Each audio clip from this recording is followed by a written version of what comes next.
کہ جنہوں نے یہ پراپوگنڈا، جی قرآن تو ربط سے محروم ہے، قرآن میں تو ربط نہیں ہے، صورتیں اللہ ترتیب ایسے ہی اکٹھی کر دی گئی ہیں، تو یہ سازش ہے اور یہ بات قلت تدبر فی القرآن کا نتیجہ ہے۔ معلوم ہوتا ہے کہ ایسے لوگوں نے کبھی اپنے طور پر قرآن کا مطالعہ نہیں کیا، اپنے طور پر تدبر کے ساتھ۔ اب دیکھیے ماقبل سورہ ختم ہوتی ہے نصبروا وصابروا ورابطوا واتقوا اللہ لعلکم تفلحون، واتقوا اللہ،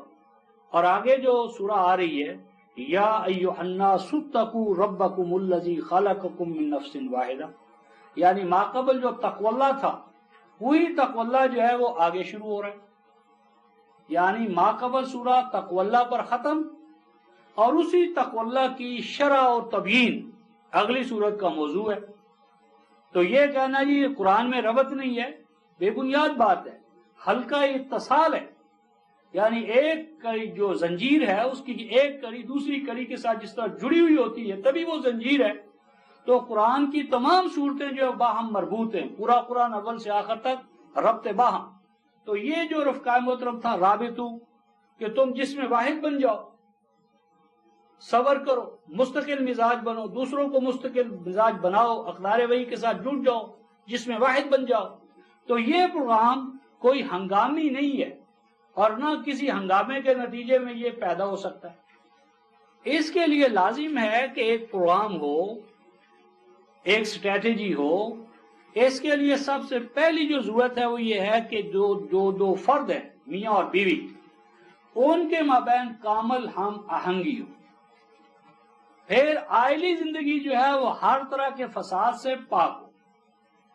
اور اس آئلی زندگی کو اگر کوئی خطرہ لاحق ہو جائے، یعنی میاں بیوی میں سے کوئی چلا جائے، نتیجتاً اولاد جو ہے وہ یتیم ہو جائے، تو یتیموں کا معاشرہ جو ہے وہ پرسان حال ہو، بلکہ ان کو جسم واحد سمجھے۔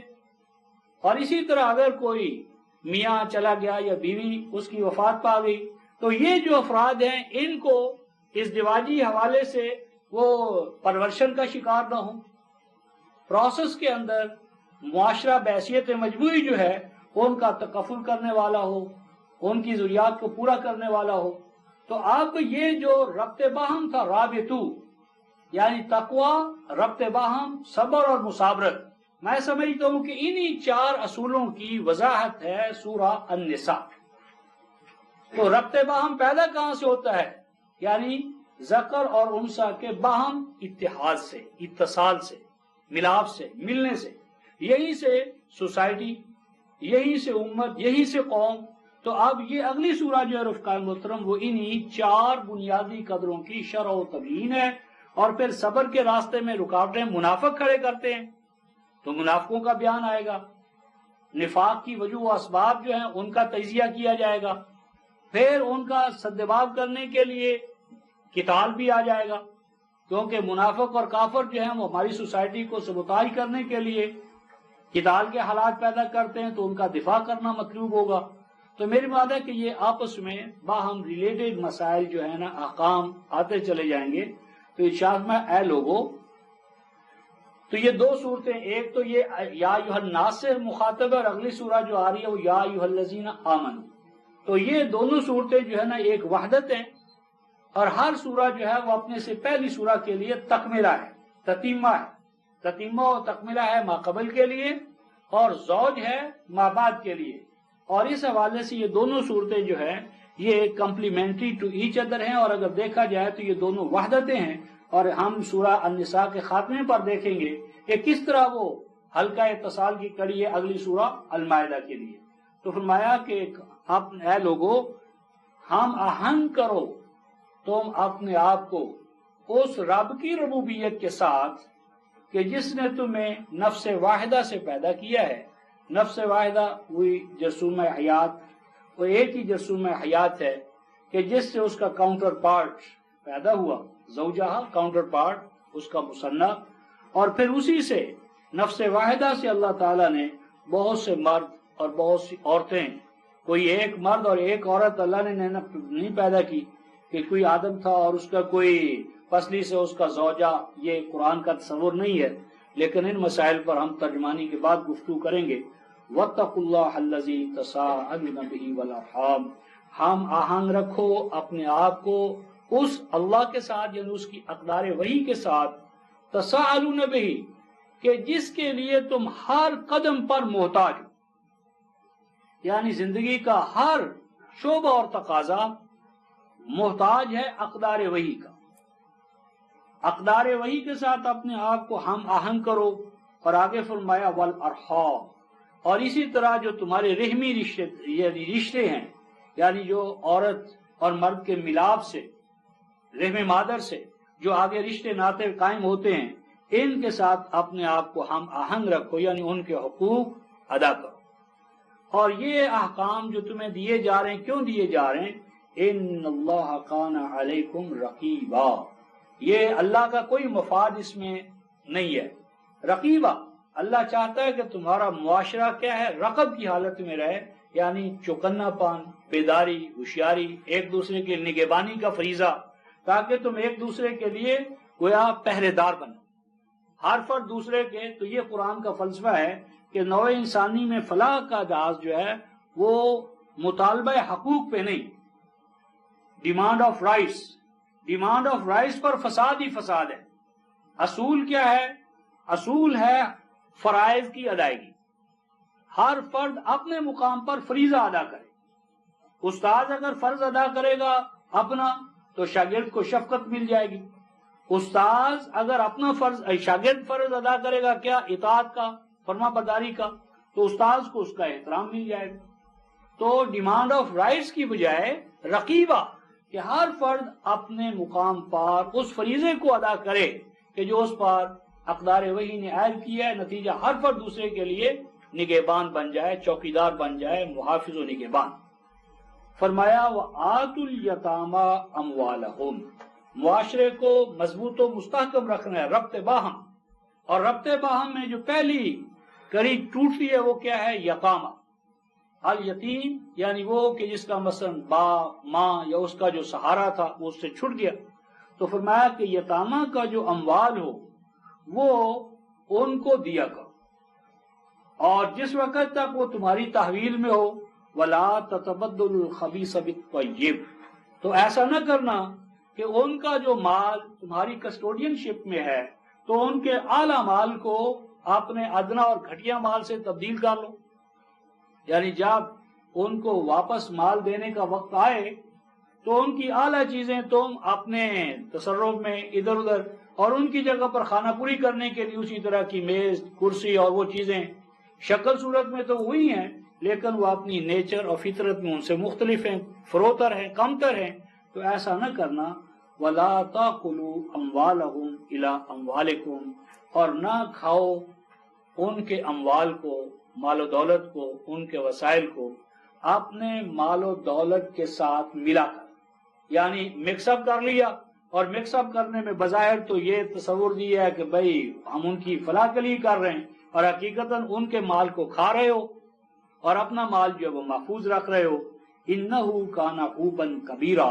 اگر تم ایسا کرو گے تو اس سے حوب کا مرض پیدا ہو جائے گا۔ حوب کہتے ہیں رفقائے محترم حاب الماء حوبا وحیابا، پانی کا جو راستے میں وہ مجرا میں یا نال میں جا رہا ہے اس کا رس جانا، اس کا زمین کے اندر، یعنی بجائے اس کے کہ وہ کھیت تک پہنچے، وہ کھیت کی بجائے زمین کے اندر رستا رہے، جس سے کہ سیم اور تھور کے مسائل پیدا ہوتے۔ تو اگر ایسا تم کرو گے تو اس سے تمہاری ذات جو ہے وہ سیم اور تھور کی طرح بنجر ہو جائے، یعنی ربوبیت عالمینی تم کیا کرو گے؟ تم تو اپنے بھانجے، بھتیجے، بھائی بہن، ان کے حقوق کو ادا کرنے میں ڈنڈی مار رہے ہو، تو تم سے کھیتیاں پروان کیسے چڑھیں گی؟ یہ حوب کا مرض۔ اور آگے فرمایا وَإِنْ خِفْتُمْ أَلَّا تُقْسِطُوا فِي الْيَتَامَى، اور اگر تمہیں خطرہ لاحق ہو کہ تم یتامہ کے ساتھ عدل و انصاف نہیں کر سکو گے، تو یہ یتامہ رفقاء محترم اس حوالے سے بھی ہیں، اور یتام النساء، یتام النساء، تو اگر تمہیں یتیموں کے باب میں یہ خطرہ ہو کہ وہ الگ تھلگ رہ کر عدل و انصاف ان کو نہیں مل سکے گا، تو پھر کیا کرو؟ فَانْكِحُوا مَا طَابَ لَكُم مِّنَ النِّسَاءِ، تو نکاح میں لے آؤ جو تمہیں پسند کرے، تب تم نہیں، جو تمہیں پسند کریں، من النساء عورتوں میں سے، اور نساء سے مراد ہے نساء الیتامہ، یہ ہر عورت کے لیے نہیں ہے اور نہ یہ حکم ہے، یہ تو شرط و جزا کے طور پر، if then، کہ اگر تمہارے معاشرے میں یتیم بچے پیدا ہو گئے اور یتیموں کے مال کا تم کسٹوڈین بنا دیے گئے، اور اب تمہیں خطرہ ہو کہ اگر یتیم تمہارے گھر میں بغیر اس کے کہ ان کی مائیں تمہارے ساتھ ہیں تو ان کی حفاظت و نگہداشت بہتر نہیں ہو سکتی، یہ ایک انسانی اور نفسیاتی مسئلہ ہے، تو ان کی بیٹرمنٹ کے لیے، ان کی فلاح و بہبود کے لیے ان یتیموں کی ماؤں کے ساتھ نکاح کرو۔ یعنی النساء جو الف لام آیا ہے یہ عام عورتوں کے لیے نہیں ہے، اصل میں یہ قائم مقام ہے مضاف الیہ کے، مراد ہے نساء الیتامہ، تو ان یتیموں کی ماؤں کے ساتھ، اور مقصود یتیموں کو پروٹیکشن دینا ہے، صرف اپنی وہ سیکسول ارج پورا کرنا مطلوب نہیں ہے۔ اور یہ معاشرے میں جب ہنگامی حالات ہیں تو یہ ان کا تدارک ہے، جب یتامہ نہیں ہوں گے تو اس حکم پر عمل درآمد بھی نہیں ہوگا۔ تو ہمارا ظلم یہ ہے کہ ہم مولوی صاحبان فن کی سے بات شروع کرتے ہیں، فن کی ما طاب لکم من النساء، اور نکاح کے دوران، اور بچ کر اس لیے آ جاتے ہیں رفقا محترم کہ وہاں ہم اس کا ترجمہ نہیں کرتے۔ اگر وہیں ترجمہ بھی کر دیں تو میرا خیال ہے کوئی نکاح خواہ جو ہے وہ کم از کم ماں باپ کے ہاتھ سے سالم نہیں لوٹ سکتا، تو چونکہ ترجمہ کرتے ہی نہیں ہیں، اور اگر وہ تو میری مراد ہے کہ النساء سے مراد ہے نساء الیتامہ، اور یہ ایک کنڈیشنل ہے، شرط و جزا ہے، اور مقصود ہے یتامہ کا تحفظ، نہ کہ سیکسول ارج کو پورا کرنا۔ اور وہ کہاں تک یتامى النساء جو ہیں ان کو تم اپنے نکاح میں لا سکتے ہو ان کی پسند سے، جب تم نہیں کہا، بشرطے کہ وہ پسند کریں تمہیں۔ تو فرمایا 2-2 3-3 4-4، یعنی 1-2 اس لیے کہا کہ ایک بیوی تو پہلے تمہارے پاس ہے، اب یہ ہو جائے گا مسنا، اور اگر 2 ہیں تو اب یہ 3 ہیں تو 4۔ اور آگے فرمایا یہ شرط یا یہ اجازت ہم تب دیتے ہیں جب تم عدل و مساوات کو قائم رکھو، اور اگر تمہیں خطرہ ہو کہ عدل و مساوات قائم نہیں ہو سکتا تو تم اس جھنجٹ میں مت پڑو۔ 4:129 پولی گیمی جو ہے رفقا محترم وہ قرآن میں نہیں ہے، مونی گیمی، یک زوجیت، ایک بیوی ایک خامن، یہ اصل قانون ہے، اور ہنگامی حالات کے اندر اس میں ایک استثناء ہے، اور استثناء جب حالات دوسرے ہو جائیں گے تو قانون اصل کی طرف لوٹ آئے گا۔ فرمایا فَإِنْ خِفْتُمْ، اور اگر تمہیں ڈر ہو اللہ تعدلوا کہ تم اس صورت کے اندر عدل نہیں قائم کر سکو گے، مساوات قائم نہیں ہو سکے گی، فَوَاحِدَةً، تو فَزَوِّجُوا فَانكِحُوا وَاحِدَةً، تو تمہیں نکاح کرنا ہوگا صرف ایک سے، یعنی اس کے بغیر زوجیت نہیں ہے، ہم پلہ پن نہیں ہے، اور او ما ملکت ایمانکم، اور اگر تمہیں آزاد عورتیں اس معاشرے میں نہ ملے تو ما ملکت ایمانکم، وہ عورتیں جو سابقہ زمانہ جاہلیت سے جو باندیاں چلی آ رہی تھی، اور ان باندیوں کا سبب غلام مردوں اور عورتوں کا جو سبب تھا وہ جنگ تھی، اور 47/4 میں یہ کہہ دیا کہ پریزنرز آف وار اب آئندہ کبھی بھی غلام نہیں بنایا جا سکیں گے، نہ باندیاں بنا کر ان کو تم رکھ سکتے ہو۔ فَإِمَّا مَنًّا بَعْدُ وَإِمَّا فِدَاءً، یعنی یہ ملک یمین سابقہ سے چلا آ رہا تھا، اس کا قرآن نے حل بتایا ہے، اس کے لیے دروازہ نہیں کھولا بلکہ دروازہ مستقل بند کیا ہے۔ یہ ملوکیت نے دروازہ کھولا ہے، اور ملوکیت نے عورت کو جنس بنایا ہے، کمیونٹی تھنگز کے مقام پر رکھا ہے، یہ قرآن کا تصور نہیں ہے۔ ذالک ادنی اللہ تعولوا، یہ حکم تمہیں اس لیے دیا جا رہا ہے کہ تم ظلم کے وہ دائرے میں نہ ہو۔ اعلیٰ یعولو کا معنی ہوتا ہے حد اعتدال سے انحراف، یہ حکم اس لیے دیا جا رہا ہے تاکہ تمہارا معاشرہ عدالت اور مساوات کے اصولوں پر قائم رہ سکے۔ اور فرما اوپر تھا کہ نکاح کرو، تو جب نکاح کی بات آئی تو اب حکم ہوتا ہے وَآتُوا النِّسَاءَ صَدُقَاتِهِنَّ نِحْلَةً، فرمایا اور دیا کرو ان منکوحات کو کہ جن سے تم نکاح کرو، صدقاتہن، یعنی وہ چیز کہ جس سے اس امر کا اظہار ہو، صدقہ یا صدقہ، اس امر کا اظہار ہو کہ واقعی تم ان کے ساتھ یہ جو تعلق قائم کر رہے ہو یہ حکم الہی کے طور پر اور سیکس کے حوالے سے نہیں، یتامى النساء کے حوالے سے اور یتیموں کی فلاح و بہبود کے لیے کر رہے ہو، تو ان کو دیا کرو اپنی طرف سے تحفہ، گفٹ. اور اس گفٹ کو رفقائے محترم خرید و فروخت کی چیز نہیں، قرآن کہتا ہے نحلتن. نحلتن، نحل نحل سے ہے، نحل کہتے ہیں شہد کی مکھی کو، کہ جس طرح شہد کی مکھی جو ہے وہ تمہاری فلاح و بہبود کے لیے تمہیں دیتی ہے، تو اسی طرح جب یہ عورتیں تم اپنی نکاح میں لاؤ تو ایز اے گفٹ اپنی طرف سے ان کو وہ چیز گفٹ کے طور پر دو. تو یہ گفٹ ہے کسی چیز کا، یعنی یہ بدلہ اس معنی میں نہیں ہے. لیکن فَإِن تِبْلَ لَكُمْ عَنْ شَيْءٍ مِّنْهُ، لیکن اگر وہ کہیں نہیں ہمیں تو ضرورت نہیں ہمارے پاس، یعنی یہ ان کی کسی سابقہ حوالے سے ان کے اوپر کوئی کمی کمزوری اس کو دور کرنا مطلوب ہے. لیکن اگر ان کی سابقہ پوزیشن ایسی ہے کہ ان کو اس چیز کی ضرورت ہی نہیں ہے اور وہ اس کو ترک کر دیں، نہ لیں، چھوڑ دیں، تو کوئی ایسی بات نہیں. فَقُلُوهُ حَنِيًّا مَرِيًّا، تو اگر دیں تو ان کو کھاؤ، نہ دیں اور چھوڑ دیں تو بھی. اصل بات کیا ہے؟ فَقُلُوهُ حَنِيًّا مَرِيًّا. عجیب دو لفظ ہے رفقائے محترم، حَنِيًّا مَرِيًّا، حَانَعَ یحنع اور مَرَعَ یمرع، کہ جو کھانے پینے کا نظام ہے اس کا مقصد کیا ہے؟ نمود ذات، نشو و نما، ہم آہنگی، کہ جو کھاؤ پیو وہ دل کی رضامندی سے ہو اور جسم کو بڑھانے والا ہی نہ ہو، ذات انسانی کی بھی نشو و نما کرنے والا ہو. اب اس یتیم کے حوالے سے یا یتامہ کے حوالے سے جو ارشاد فرمایا تھا کہ ان کا مال ان کو دے دیا کرو، آیت 2 میں جو تھا. اب ایک صورت یہ ہوتی ہے کہ یتیم جو ہے وہ اس قابل نہیں کہ وہ مال کو مینیپولیٹ کرے، اس میں صحیح تصرف کرے، اس کے اندر عقل، بصیرت، تجربہ اتنا نہیں. مال کا مالک تو وہ ہے لیکن اس میں اہلیت نہیں ہے کہ وہ اس مال کو صحیح معنی میں اس میں تصرف کر سکے. تو قرآن عجیب بات کہتا ہے رفقائے محترم، وَلَا تُؤْتُوا السُّفَهَاءَ، اور نہ دو تم مال کو نااہلوں کو. صفی کا معنی نااہل، جن میں مال کو مینیپولیٹ کرنے کی اہلیت نہیں. اور یہ جو مال ہے رفقائے محترم، قرآن کہتا ہے الَّتِي جَعَلَ اللَّهُ لَكُمْ قِيَامًا،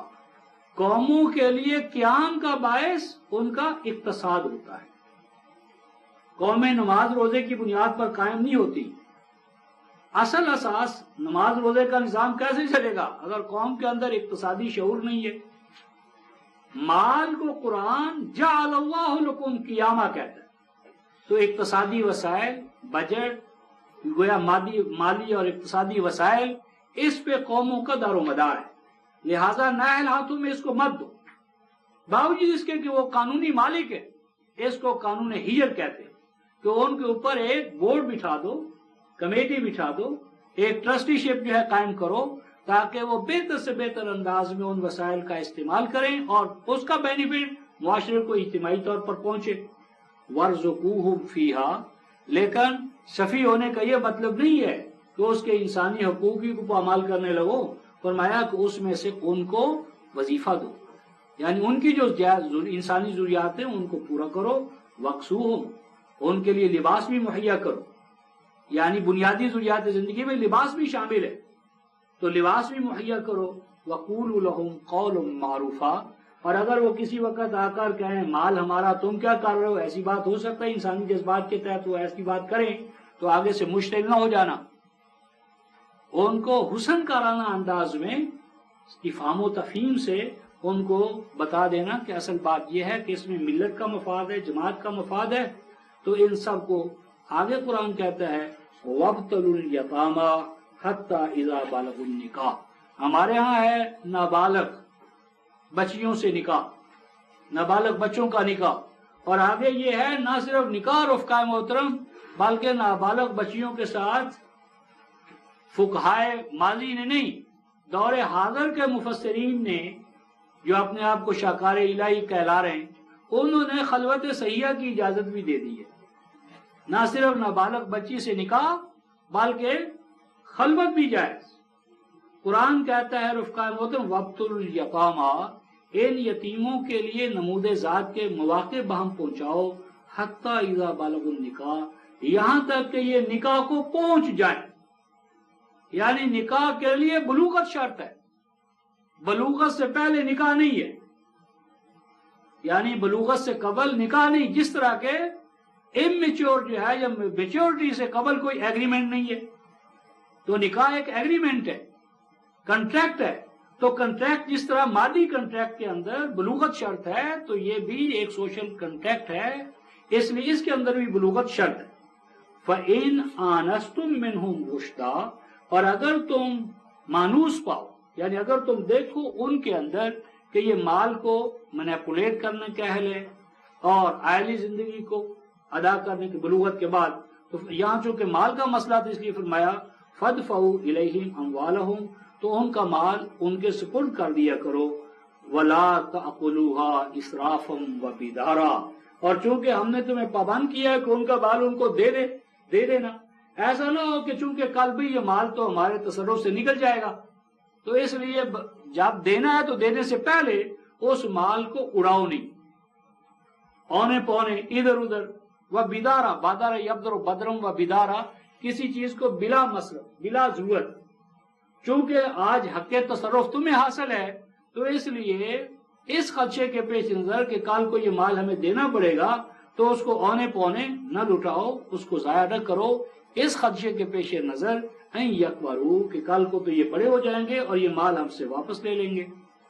اب اوپر جو فرمایا تھا کہ تم اس کی مینجمنٹ کیا کرو، اب مینجمنٹ کرنے والوں کے لیے ارشاد فرمایا وَمَنْ كَانَ غَنِيًّا فَلْيَسْتَعْفِفْ، فرمایا کہ جو تو پہلے سے وسائل کا غنی ہے، ویلدی ہے، محتاج نہیں، فَلْيَسْتَعْفِفْ، انہیں چاہیے کہ وہ تنخواہ نہ لے، وہ اس کا بوجھ نہ ڈالے، اور یہی قانون ہے امیر کے لیے، والی کے لیے، وزیر کے لیے، جو ہمارے کہ اگر وہ پہلے ہی ارباب ثروت ہیں تو ان کے لیے تنخواہیں، ان کے لیے وہ مزید ڈیے، یہ تو عذاب ہے۔ قرآن کہتا ہے کہ اگر وہ غنی ہے فَلْيَسْتَعْفِفْ، تو اسے بوجھ نہیں ڈالنا چاہیے اپنا اس ادارے پر یا مینجمنٹ پر۔ وَمَنْ كَانَ فَقِيرًا، اور اگر کوئی واقعی سمجھتا ہے کہ جو میں وقت دیتا ہوں اس کا مجھے معاوضہ ملنا چاہیے، فَلْيَأْكُلْ بِالْمَعْرُوفِ، تو اس انداز میں اس کا وہ وصول نہ کرے کہ معاشرے کے اندر امتیاز پیدا ہو رہا ہے، چھوٹے اور بڑے کا امتیاز پیدا ہو رہا ہے، 19-20 کا نہیں، 1 اور 20 کا امتیاز، معروف، تو اس کھانے پینے کے نظام میں معاشرے میں عدم استحکام پیدا نہ ہو، امتیازات کی دنیا VIP نہ بن جاؤ، بالمعروف، حسن کارانہ انداز میں کہ اپنا بھی حسن اور دوسروں کا بھی حسن۔ فَإِذَا دَفَعْتُمْ إِلَيْهِمْ أَمْوَالَهُمْ، اور جب تم ان کا مال ان کے سپرد کرو، واپس لوٹاؤ، تو فَأَشْهِدُوا عَلَيْهِمْ،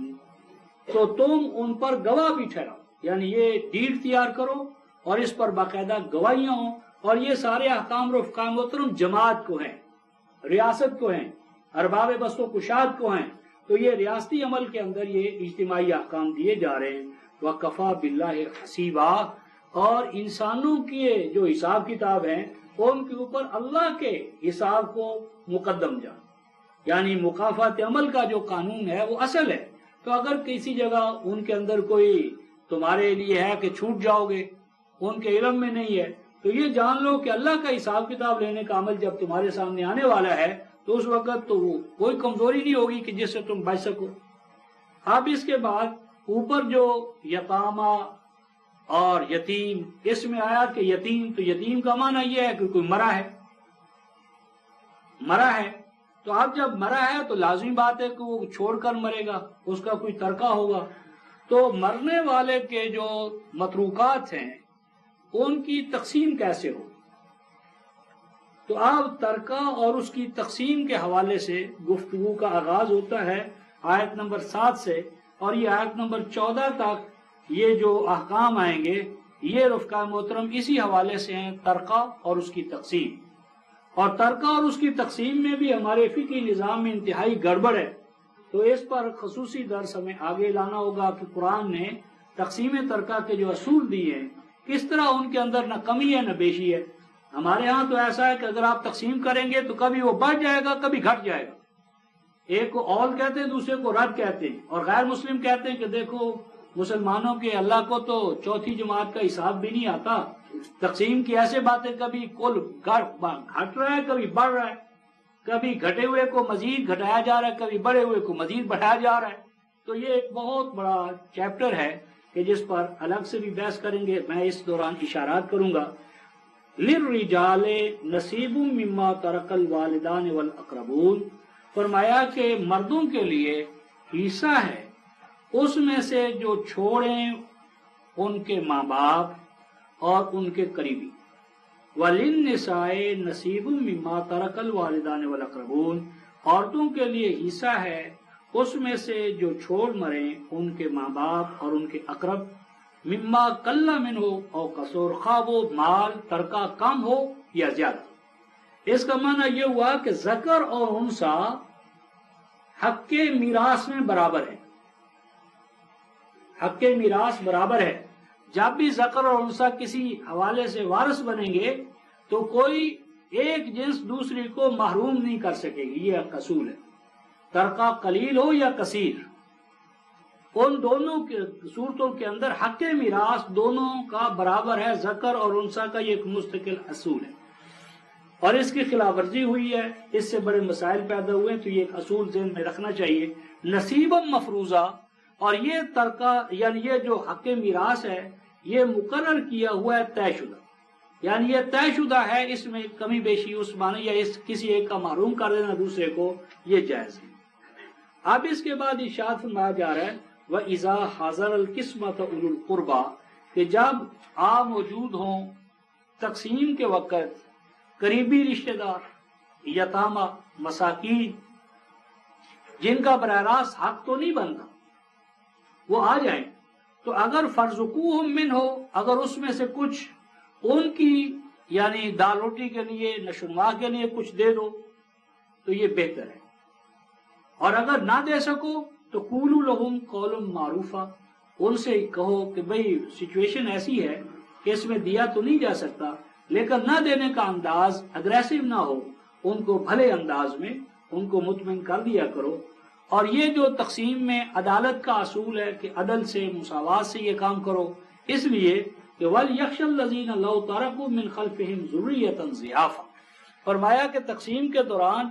اس خدشے کو پیش نظر رکھو کہ اگر یہ جو اولاد چھوڑی گئی ہے، اگر یہ خود تمہاری اپنی اولاد ہوتی تو کیا تمہارا ذہن ہوتا کہ تمہاری اولاد کا حق کوئی مار نہ جائے؟ تو اسی ذہنیت کو فرمایا کہ پس ڈرنا چاہیے ان کو کہ جو اس تقسیم کے نظام کو چلا رہے ہیں، کہ اگر چھوڑ پڑتے وہ اپنے بعد اپنی عاجز و ناتواں اولاد، خافوا علیہم، تو یقیناً وہ ان کے بارے میں خدشہ محسوس کرتے۔ تو مراد یہ ہے کہ دوسروں کے بچوں کو بھی اپنے بچے سمجھو اور ان کے حقوق پہ ڈاکہ نہ ڈالو یا ان میں کوئی کمی نہ کرو۔ فَلْيَتَّقُوا اللَّهَ، چاہیے کہ تم اقدار وحی کو سامنے رکھو، ہم آہنگ کرو۔ وَلْيَقُولُوا قَوْلًا سَدِيدًا، اور ایسی بات کیا کرو جو سدید ہو۔ سدہ یا سدو کا معنی ہوتا ہے سین سے ہو تو دیوار کے اندر جو شگاف ہے اس کو پر کرنا، سواد کے ساتھ ہو تو رکاوٹ کھڑی کرنا، سین کے ساتھ ہو تو شگاف کو بند کرنا۔ تو قول ایسا کیا کرو کہ جس سے دوسروں کے شگاف پر ہوں، دراڑے پر ہوں، یہ نہ کہ اپنے قول سے دراڑے پیدا کرو جس طرح آج ہم کرتے ہیں، کہ قول ہی اس طرح کرتے ہیں کہ جس میں تان، تشنیع، طنز اور دوسرے کے اندر جو ہے نا کمی کی طرف اشارہ۔ تو ارشاد فرمایا کہ دوسروں کی کمیوں، کوتاہیاں، کمزوریاں ان کو پر کرنے کی، پاٹنے کی کوشش کیا کرو۔ آگے فرمایا ان الذین یاکلون اموال الیتامی ظلما، بے شک جو کھا جاتے ہیں یتیموں کے مال کو ظلم، ناجائز ذرائع سے، تو وہ جان لے کہ وہ جو کچھ اس حوالے سے اپنے پیٹوں میں ڈالتے ہیں، جو کچھ کہ وہ کھاتے ہیں، وہ کھانا نہیں کھا رہے، نار، وہ آگ ہے۔ نتیجہ کیا ہے کہ جسم کے اندر ذات انسانی کی نشو نما تو ہو نہیں، کیونکہ وہ آگ ہے، وہ تو ذات انسانی کو جلا کر بھسم کر دیا اس نے۔ وَسَيَصْلَوْنَ سَعِيرًا، اور اس کے نتیجے میں ان کے اندر ایک آگ جلے گی۔ سعرہ یعنی آتش شعلہ زن آگ. اور اب اس کے بعد اگلی جو 2 آیات آ رہی ہیں رفقہ محترم،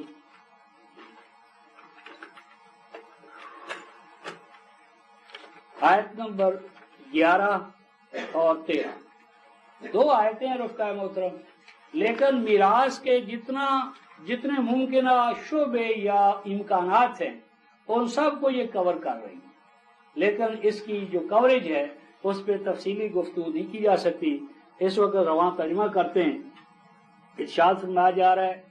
کہ یوصیکم اللہ فی اولادکم، اللہ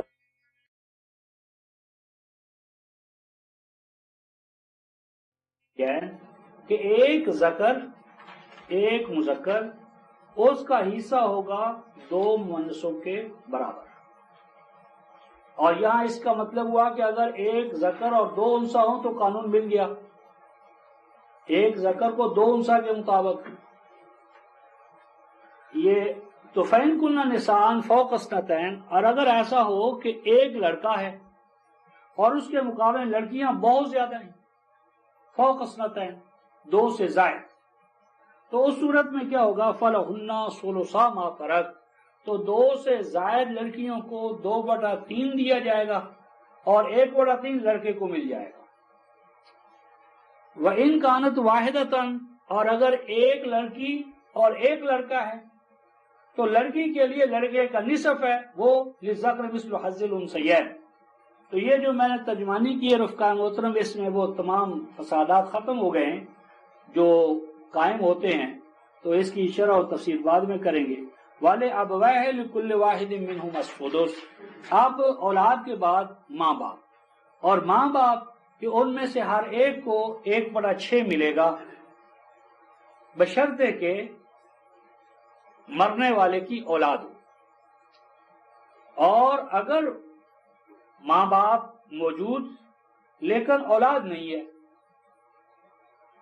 صرف ماں باپ، تو اگر ایسی صورت ہو کہ اولاد نہیں ہے، وہ وارثہ ابواہ، اور ماں باپ وارث بنتے ہیں، فَلِأُمِّهِ الثُّلُثُ، تو اس صورت کے اندر ماں کو 1/3 اور 2/3 باپ کو مل جائے.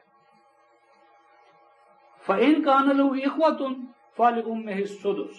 اور اگر ایسا ہے کہ جو ماں یعنی اولاد تو نہیں ہے لیکن اولاد کے ساتھ، اولاد نہ ہونے کے ساتھ بھائی موجود ہے، تو یہ بھائی جو ہیں یہ اولاد کی جگہ پر آ جائیں گے بھائی. تو فرمایا فَإِن كَانَ لَهُ إِخْوَةٌ، اور اگر اس کے بھائی ہوں، فَلِأُمِّهِ السُّدُسُ، تو اس کی ماں کو 1/6 ملے گا، اور جو وہ بقیہ بچا ہے باپ کے بعد وہ ان کے بھائیوں کو ملے گا. اور اس میں ایک شرط یہ رکھی ہے رفقہ محترم کہ یہ جو تقسیم ترکہ ہے نا، یہ کب اس پر عمل درآمد کیا جائے گا؟ من بعد وصیۃ یوصی بہا او دین، کہ اس پر عمل درآمد تب کریں گے جبکہ وصیت کرنے والے نے جو وصیت کی ہے اس کو بھی پورا کیا جا چکا ہو اور اس پر جو قرض ہو وہ بھی ادا ہو جائے. اب یہ آیت جو ہے رفقہ محترم 2:180 اور 182 آیت جو تھی کہ وصیت واجب ہے متقیوں پر، والدین اور اقربین کے لیے، تو یہ آیت اس کی ناسخ نہیں ہے. یہ تو تقسیم ترکہ تب ہوگا کہ آپ وصیت پہ عمل کریں، اور وصیت مرنے والے پر واجب ہے. تو اگر وہ چاہتا ہے کہ اس میں کوئی اور تقسیم کرے تو ہم سمجھتے ہیں کہ اسے اس کا حق حاصل ہے، لہذا کوئی خرابی پیدا نہیں ہو سکتی. اگر کسی کا خدشہ ہے تو وصیت کر دے،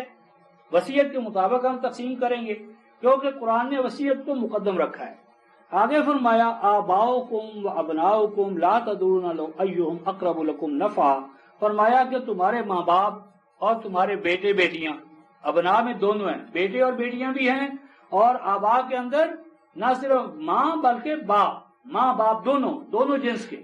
تمہارے ماں باپ اور تمہارے بیٹے بیٹیاں، لا تدرون ایہم اقرب لکم نفعا، تم اپنے طور پر فیصلہ نہیں کر سکتے کہ ان میں سے کس سے تمہیں زیادہ فائدہ پہنچے، ماں باپ کا تمہارے اوپر زیادہ فیضان ہے یا تمہاری اولاد کا. اس لیے فریضۃ من اللہ، ان کے جو حقوق، جو ان کے حصے اللہ تعالیٰ نے طے کر دیے ہیں وہ زیادہ بہتر ہیں، کیونکہ ان اللہ کان علیما حکیما، کہ اللہ تم سب سے بڑھ کر علم والا ہے اور تم سب سے بڑھ کر حکمت والا ہے۔ اب عہدی رشتے، یہ تو ہیں نسبی رشتے، اب اس کے ساتھ جو عہدی رشتے، عہد کا، عقد کا، میاں بیوی کا رشتہ عہد کا ہے، عقد کا ہے، تو آپ کو فرمایا وَلَكُمْ نِصْفُ مَا تَرَكَ أَزْوَاجُكُمْ، تمہیں تمہاری بیویوں کے ترکے میں سے نصف ملے گا بشرطے کہ ان کی اولاد نہ ہو۔ فَإِن كَانَ لَهُنَّ وَلَدٌ، لیکن اگر ان کی اولاد ہو، فَلَكُمُ الرُّبُعُ، تو اس صورت میں تمہیں ان کے ترکے کا، چھوڑے ہوئے کا 1/4 ملے گا، لیکن اس میں بھی وہی شرط مِن بَعْدِ وَصِيَّةٍ يُوصِينَ بِهَا أَوْ دَيْنٍ، بشرطے کہ تمہاری بیویوں نے کوئی وصیت نہ کی ہو، اور اگر کوئی وہ وصیت کر چکی ہو تو پہلے وصیت، پھر ان کا چھوڑا ہوا قرضہ، پھر تمہیں ملے گا، یہ اساس ہے۔ لہذا وصیت کے مقدم ہونے نے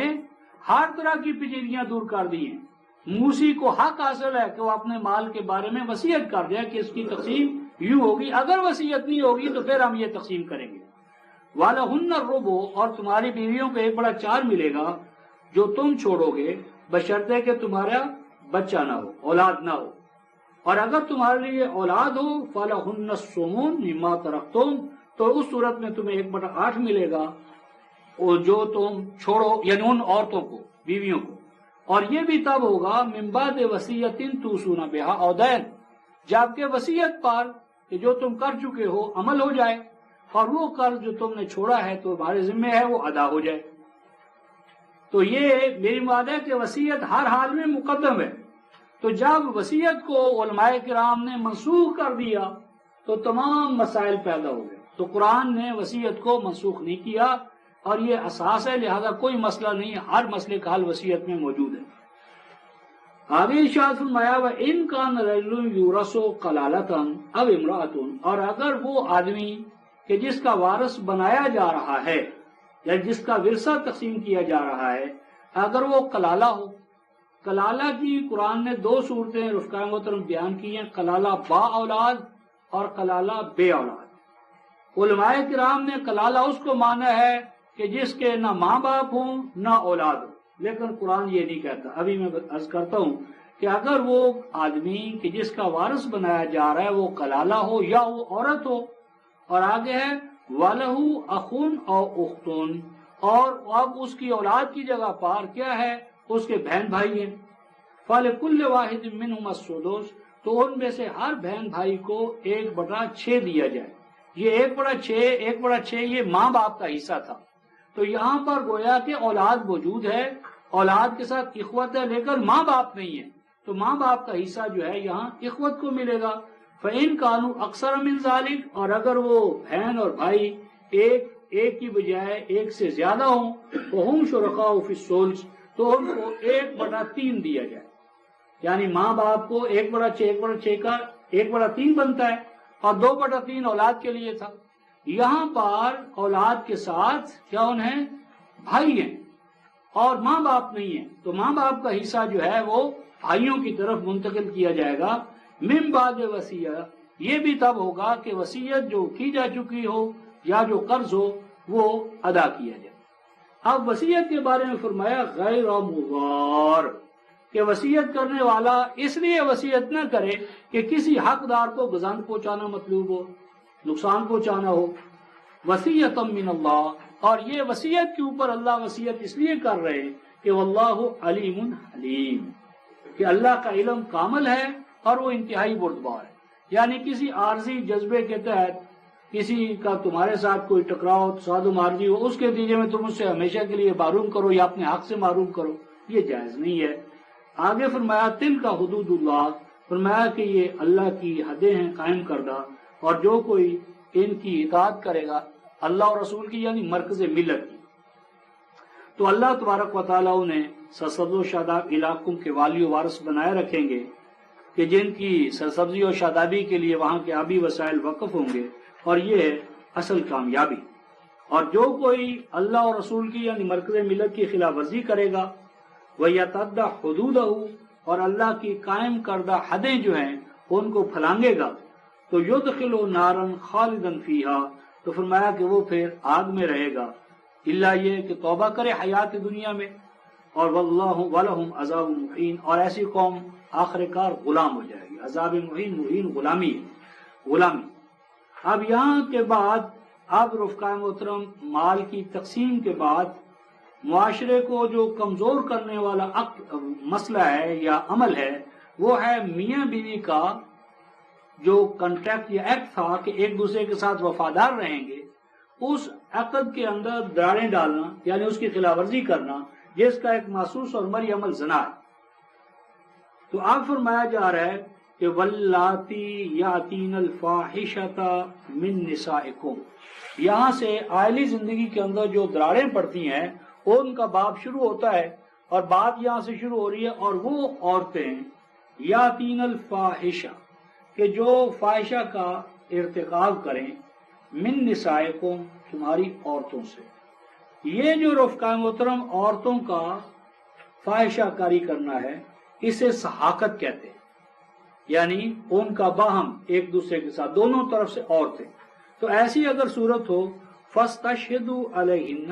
اربعۃ منکم، اگر تمہارے پاس اس ضمن میں گواہ موجود ہے جو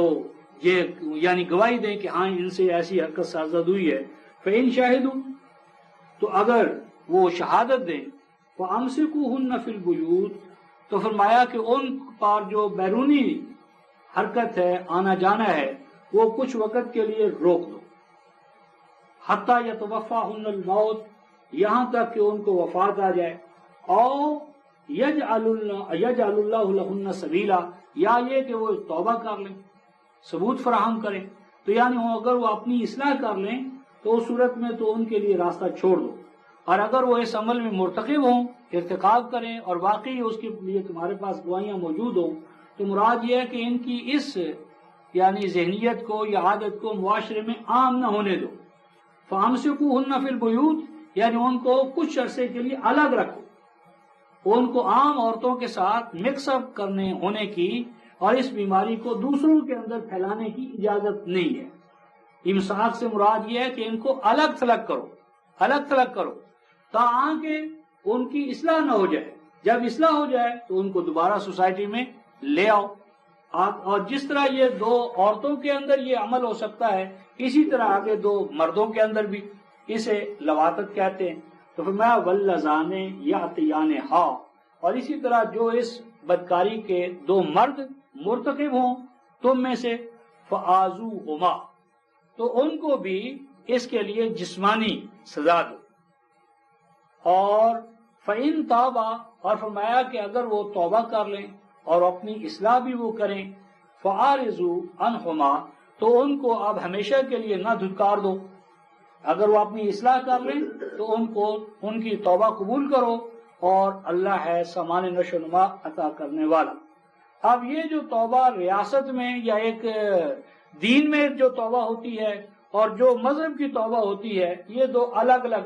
یعنی عمل ہے، اس کا الگ الگ پروسیس ہے۔ تو اب توبہ کے باب کا آغاز ہوتا ہے کہ انما التوبۃ علی اللہ للذین یعملون السوء بجہالہ، فرمایا کہ جہاں تک توبہ کے قبول کرنے کا تعلق ہے اللہ کے لیے، تو اس میں پہلی شرط یہ ہے کہ توبہ ان کے لیے ہے جو توازن شکنی کریں نادانی کی حالت میں، یعنی ان کو اس باب میں اللہ کا حکم معلوم نہیں، قانون معلوم نہیں، یا جذباتی طور پر یعنی عارضی جذبے کے ساتھ وہ اس کو کر گزریں، عادت اور مستقل مزاجی اس کام کے لیے ان کے اندر نہ ہو۔ ثم یتوبون من قریب، پھر وہ جلدی اس برے کام سے واپس لوٹ آئیں، فاولئک یتوب علیہم، تو ان کی توبہ اللہ قبول کرتے ہیں۔ مراد یہ ہے کہ ایک تو نادانی میں کریں، دوسرا یہ کہ ان کی عادت اور وہ پھر برا عمل چھوڑیں۔ اور آگے فرمایا وقان اللہ علیما حکیما، معاشرے کے اندر کسی فرد سے برائی کا ارتکاب ہونا اور اس کو پھر ہمیشہ کے لیے دھتکار دینا، ایسا نہیں، کیونکہ انسان فرشتہ اس معنی میں نہیں کہ اس میں یہ اختیار و ارادہ جب ہے تو اس کے غلط استعمال کا بھی ہر وقت امکان ہے۔ تو ایک دفعہ کی غلطی سے اور وہ بھی نادانی سے ہمیشہ ہمیش کے لیے اس کے لیے باز آفرینی کا دروازہ بند نہیں کرنا چاہیے۔ بے شک اللہ ہے حکمت والا اور علم والا. یہ تو توبہ ہے جن کی قبول ہوتی ہے. آگے فرمایا وَلَيْسَتِ التَّوْبَةُ لِلَّذِينَ يَعْمَلُونَ السَّيِّئَاتِ، اور ان لوگوں کے لیے کوئی توبہ نہیں ہے کہ جو توازن شکنیاں کرتے ہیں، برے اعمال کرتے ہیں اور کرتے ہی رہتے ہیں، حتیٰ اذا، یہاں تک کہ آخر کار جب ان میں سے کسی کو موت آنے لگتی ہے تو قالا، وہ کہتا ہے انی تبت الآن، کہ اب میں توبہ کرتا ہوں. جس طرح ہمارے ہاں کہ جب وہ توبہ موت کا ان کو وہ نظر آنے لگتا ہے، کہتے ہیں لاؤ جی قرآن جی، لاؤ سورہ یاسین، پڑھاؤ اس سے کلمہ. تو فرمایا کہ جب وہ موت آنے لگے اور اس وقت کیا انی تبت الآن، کہ اب میں توبہ کرتا ہوں، تو یہ توبہ نہیں، کیونکہ توبہ کے لیے اصلاح شرط ہے، اور اب تو اصلاح کے لیے ٹائم ہی نہیں رہا، وقت ہی نہیں رہا، آخر گھڑی ہے، تو اب کیا وہ اصلاح کرے گا. تو توبہ کے لیے رفقا محترم اصلاح شرط ہے، اور نہ ہی ان لوگوں کی توبہ وللذین، اور نہ ان لوگوں کی توبہ ہے یموتون، کہ جن کو موت آتی ہے، وہم کفار، اور وہ قانون شکنی میں، حدود فراموشی میں، سر سے پاؤں تک وہ آلودہ رہتے ہیں.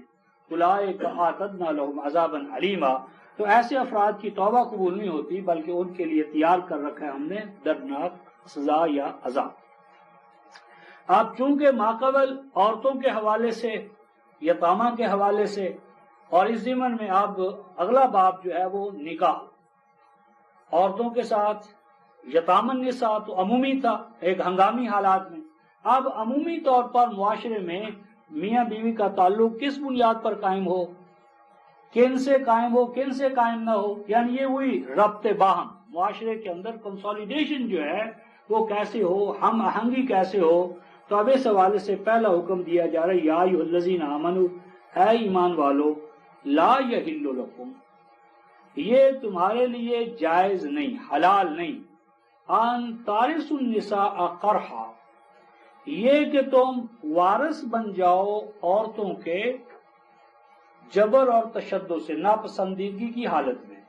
یہاں دو مسائل ہیں رفقا. ایک تو یہ کہ عورت کے پاس کوئی ملک ہے، ورثہ ہے، جائیداد ہے، تو اس عورت کی جائیداد کو ہتھیانا، اور وہ بھی جبر کر کے، یعنی عورتوں کو بھی اللہ تعالیٰ نے ملکیت کا حق بھی ہے ان کی جدوجہد کا. تو یہ ہمارے ہاں کیا ہے کہ یہ چونکہ خاوند کی بیوی ہے تو اس لیے اب اس کی کوئی پراپرٹی نہیں، اس کی کوئی جائیداد، اس کی جو کچھ ہے وہ خاوند کے کھاتے میں، اسی کا سب کچھ ہوگا. تو قرآن کہتا ہے کہ عورتوں کو حق میراث مستقل طور پر ہے، تو عورتوں کا حق میراث مت دباؤ، اور ان کی جو ممتلکات ہیں، ملکیت کی چیزیں، ان پر قبضہ مت کرو. اور اسی طرح عورتوں کو اپنے ساتھ ملانا، یعنی میاں بیوی کا جو تعلق ہے اس کے اندر جبر، تشدد، پرسیکیوشن، یا اسے تنگ کرنا، یا ایسے حالات پیدا کر دینا کہ وہ تمہارے ساتھ عقد کرنے پر تیار ہو جائے، یہ چیز بھی نہیں ہونا چاہیے. وَلَا تَعْضُلُوهُنَّ لِتَذْهَبُوا بِبَعْضِ مَا آتَيْتُمُوهُنَّ إِلَّا أَن يَأْتِينَ بِفَاحِشَةٍ مُبَيِّنَةٍ. اور اسی طرح فرمایا کہ اگر مثلا تمہارے ساتھ ان کا عقد ٹوٹ گیا لیکن تم نے ان کو مال دیا ہوا تھا، یا اور تمہارے ہوتے ہوئے انہوں نے اپنی جائیداد بنا لی تھی، تو ایسا نہ کرو. وَلَا تَعْضُلُوهُنَّ، اور مت محروم کرو تم ان کو کہ تم ہتھیا لو ان سے وہ وسائل، وہ حالات، وہ وسائل کہ جو تمہارے پاس ہوتے ہوئے ان کو حاصل ہوئے تھے. الا ان یاتینا بفاحشۃ مبینہ، ہاں اگر انہوں نے کسی خلاف ورزی کی ہو، قانون کی وائلیٹ کیا ہو حقوق کو، تو جتنی ان سے وائلیشن ہوئی ہو اس تناسب سے تم ان کو کسی حق سے محروم کرو یا کسی مفاد سے محروم کرو، تو وہ بھی قانونی طور پر، عدالتی طور پر، اپنے طور پر نہیں. وعاشروہن بالمعروف، اصل قانون یہ ہے کہ تم معاشرت اختیار کرو، جڑو، ایک دوسرے کے قریب رہو، معروف طریقے سے، حسن کارانہ انداز میں. فَإِن كَرِهْتُمُوهُنَّ فَعَسَىٰ أَن تَكْرَهُوا شَيْئًا وَيَجْعَلَ اللَّهُ فِيهِ خَيْرًا كَثِيرًا. بعض اوقات ایسا ہوتا ہے کہ نکاح ہو گیا لیکن اس کی شکل میں، صورت میں، یا کسی عادت میں انسان جو ہے وہ ناپسندیدگی محسوس کرتا ہے، تو قرآن کہتا ہے کہ جب تم نے دل کی رضامندی سے ایک دوسرے کو قبول کیا، اب ان کی کوئی ایسی چیز آئی کہ جس میں جزوی طور پر عارضی طور پر تمہیں وہ پسندیدگی نہیں ہے، فرمایا کہ اگر تم ناپسند کرو کسی حوالے سے، فَعَسَىٰ تو ہو سکتا ہے ان تکرہوا شیئا کہ ان کے تمہیں ایک پہلو سے کراہیت ہے، وَيَجْعَلَ اللَّهُ لَهُمْ فِيهِ خَيْرًا كَثِيرًا، لیکن اللہ تعالیٰ کسی اور پہلو سے، مراد یہ ہے کہ ان کی تعلیم اولاد کے اندر جو تربیت ہے، تعلیم ہے، تو یعنی صرف ایک پہلو کو سامنے رکھ کر ہمیشہ کے لیے ایک دوسرے کو ناپسند نہ کیا کرو، جو خیر کے دوسرے پہلو پوشیدہ ہوتے ہیں ان پر نگاہ دوڑایا کرو، ڈالا کرو۔ وَإِنْ أَرَدْتُمْ اسْتِبْدَالَ زَوْجٍ مَكَانَ زَوْجٍ، پہلے جو آیا تھا رفقا محترم فواحدۃ، کہ اصول یہ ہے کہ ایک مرد ایک عورت،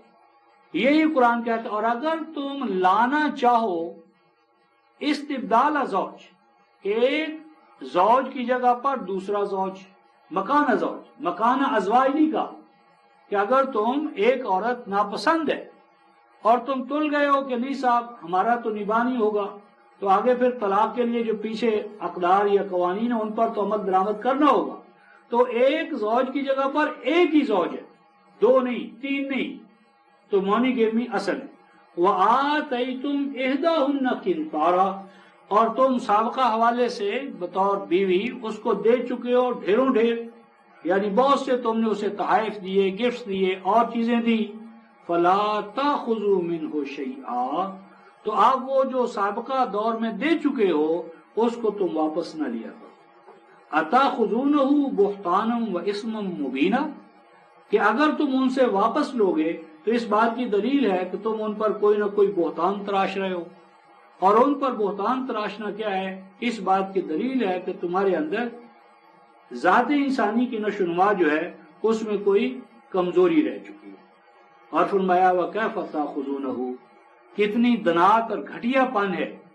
کتنی گھٹیا سطح پر تم اترو گے کہ تم ان سے وہ لوگے، وَقَدْ أَفْضَىٰ بَعْضُكُمْ إِلَىٰ بَعْضٍ وَأَخَذْنَا مِنْكُمْ مِيثَاقًا غَلِيظًا، اور فرمایا حال یہ ہے کہ تم تو ایک دوسرے کے لیے لباس تھے، النساء، عورت مرد ایک دوسرے کے لباس ہیں، تو اب اس لباس کو گویا کہ ننگا کر رہے ہو، اس کے اندر وہ داغدار ہو، اس کا ہونا ظاہر کر رہے ہو، تو یہ شرم کی بات ہے۔ وَأَخَذْنَا مِنْكُمْ مِيثَاقًا غَلِيظًا، اور تم نے تو جب ایک دوسرے کے ساتھ عہد باندھا تھا تو وہ وفا کا عہد تھا، ایک دوسرے کی کمزوریوں اور کوتاہیوں کو دور کرنے کا عہد تھا۔ لباس ڈھانپ لیتا ہے تو مرد عورت کے لیے، عورت مرد کے لیے، تو اب نکاح کن سے ہوگا، نکاح کن سے نہیں ہوگا؟ منکوحات، اس کا باب وَلَا تَنْكِحُوا مَا نَكَحَ آبَاؤُكُم مِّنَ النِّسَاءِ، اور مت نکاح کرو ان سے، مت نکاح میں لاؤ ان کو کہ جو نکاح میں آ چکی ہوں تمہارے والد یعنی باپ کے، تو جن کا نکاح تمہارے باپ سے ہو چکا ہے ان کو اب تم اپنے نکاح میں نہیں لا سکتے، اِلَّا مَا قَدْ سَلَفَ، لیکن اگر ماضی میں کوئی ایسا ہو چکا ہے، یعنی زمانہ جاہلیت میں یہ ہوتا تھا، اب فرمایا کہ اگر ایسا ماضی میں ہو چکا ہے اور اس سے تمہارے ہاں اولاد ہی پیدا ہو چکی ہے تو قانون کا اطلاق حال سے ہوگا، ماضی میں جو کچھ ہو چکا ہے وہ چلتا رہے۔ إِنَّهُ كَانَ فَاحِشَةً وَمَقْتًا، ایسا کرنا انتہائی بے حیائی کی بات بھی ہے اور ناراضگی کی، غصے کی، توازن کو توڑنے والی، وَسَاءَ سَبِيلًا، اور ایسا کرنے سے توازن اور اعتدال قائم نہیں رہ سکتا۔ اب محرمات، یہ تو چونکہ اتنا یعنی واضح یعنی بدکاری تھی یا ناپسندیدگی کی بات تھی، تو اس کو تو قرآن نے مستقل طور پر ایک آیت میں لا کر بیان کیا، یعنی اس کی سنگینی اور شدت کے پیش نظر۔ اب عمومی محرمات جو ہیں ان کا بیان ہے، حرمت علیکم امہاتکم، حرام ہے تمہارے لیے تمہاری ماں، ماں اور ماں کی ماں، امہات کے اندر ماں اور ماں کی ماں، و بناتکم، بیٹیاں اور ان کی بیٹیاں، یعنی اوپر بھی حرام ہے اور نیچے بیٹیاں اور ان کی بیٹیاں، و اخواتکم، بہنیں اور بہنوں کی جو بیٹیاں ہوں گی وہ حلال ہوں گی۔ کبھی بھانجی کا حکم دکھاؤ، بھائی اگر اخوات بہنیں حرام ہیں تو بہنوں کی جو بیٹیاں ہوں گی وہ حلال ہو جائیں گی۔ تو اسی طرح فرمایا اماتکم، تمہاری جو پھوپھیاں ہیں اور پھوپھیوں کی جو اولاد ہے کیا وہ حلال ہو جائے گی؟ وخالاتکم، تمہاری خالائیں اور ان کی آخر میں جو اولاد، وبنات الاخ، اور تمہارے بھائی کی اولاد، وبنات الاخت، اور تمہارے بہن کی اولاد، وامہاتکم اللاتی، اور تمہاری وہ مائیں، اوپر تو سلبی مائیں اور اب رضاعت، اور وہ تمہاری مائیں اللتی ارضعنکم، کہ جنہوں نے تمہاری رضاعت کی ہو۔ اب یہاں پر رضاعت میں رفقاء محترم قرآن نے اس کو نہیں متعین کیا کہ رضاعت کتنی مدت کی۔ ہمارے ہاں تو یہ 1 گھونٹ اور 2 گھونٹ یہ رضاعت، اور اس پر بڑا امام مالک کے ہاں تو یہ قرآن نے رضاعت کی مدت کو اس حوالے سے، تو اس کے لیے جزیات کا تعین مرکز ملت کر سکتا ہے۔ تو فرمایا کہ جو وہ مائیں جنہوں نے تمہاری رضاعت کی ہو، وَأَخَوَاتُكُم مِّنَ الرَّضَاعَةِ، اور نہ صرف تمہاری مائیں کہ جو تمہاری رضاعت کی وہ حرام ہے، اسی طرح ان ماؤں کے ساتھ جو تمہاری بہنیں، ان ماؤں کے علاوہ بھی کسی اور حوالے سے ہو، تو جو بھی تمہاری بہنیں ہیں رضاعت کی وہ بھی تمہارے لیے حرام ہے۔ وہ امہات نسائکم، اور اسی طرح فرمایا کہ وہ عورت جو تمہارے عقد میں آ گئی ہے تو اب اس کی ماں یعنی تمہارا جسے خوش دامن کہتے ہیں وہ بھی تمہارے لیے حرام ہے۔ وَرَبَائِبُكُمْ، اور اسی طرح فرمایا کہ وہ عورتیں جو اپنی پیچھے سے بچیاں لائی ہیں اور اب وہ تمہاری تربیت میں ہیں، اللتی فی حجورکم، اور تمہاری زیر تربیت وہ بچیاں جو تمہاری گود میں، آغوش میں زیر تربیت ہیں تمہاری عورتوں میں سے، اللاتی دخلتم بہن، لیکن اس کا اطلاق صرف ان عورتوں پر ہوگا کہ جن عورتوں کے ساتھ تم نے زنا شوئی کے تعلقات قائم کیے۔ لیکن اگر نکاح ہوا لیکن اس سے پہلے کہ وہ زنا شوئی کے تعلقات خلوت ایسی ہوتی طلاق ہو گئی، اس صورت کے اندر تم اس ربیبہ کے ساتھ نکاح کر سکتے ہو۔ فَإِن لَمْ تَكُونُوا دَخَلْتُمْ بِهِنَّ، اور اگر تم ان کے ساتھ وہ خلوت صحیحہ نہ کرو، فَلَا جُنَاحَ عَلَيْكُمْ، تو پھر اس صورت میں تم ان کے ساتھ نکاح کر سکتے ہو۔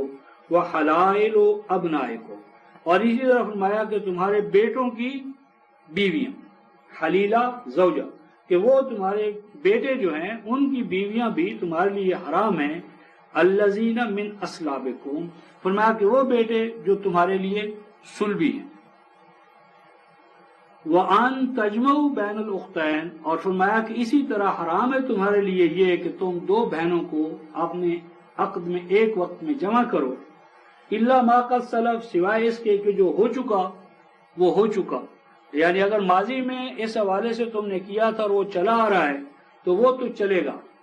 آئندہ کے لیے یہ رواج یا یہ چیز نہیں ہوگی۔ ان اللہ کان غفور الرحیم، بے شک اللہ ہیں سامان حفاظت عطا فرمانے والے اور سامان نشو و نما۔ تو یہاں پہ رفقاء محترم رکتے ہیں، تو یہاں سے آیت 24 سے کل انشاءاللہ آگے چلیں گے۔ آخر دعوانا الحمدللہ رب العالمین۔